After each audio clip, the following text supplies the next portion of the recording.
ஆஹா, இந்த வெயில் பட இந்த வெயிலில் அந்த மரம் எவ்வளோ அழகாக இருக்குது பாருங்க.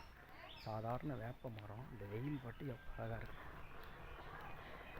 பேருக்கு ஒரு பாட்டியம்மா வராங்க. பாட்டியம்மா, நான் மரங்களை வீடியோ எடுக்கிறேன். பாட்டியம்மா வாங்குது. யாரா அது? ஃபோன் எடுத்து ஏதோ பேசின்னு வரானேன்னு. பாட்டியா, வெயிலில் எவ்வளோ சூப்பராக இருந்துச்சு மரம். இதுதான் மஞ்சள் வெயில்னு வாங்க. அதாவது மாலை வெயில் அப்படியே இறங்குது இல்லையா, இதுக்கு பேர் தான் மஞ்சள் வெயில்.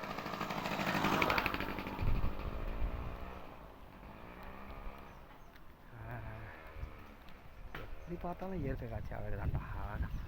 வானிலை ஒட்டி இருக்கும் பனை மரம், நுங்கு தரும் நல்ல பனை மரம். என்னடா ஓரம் கட்டுறடே.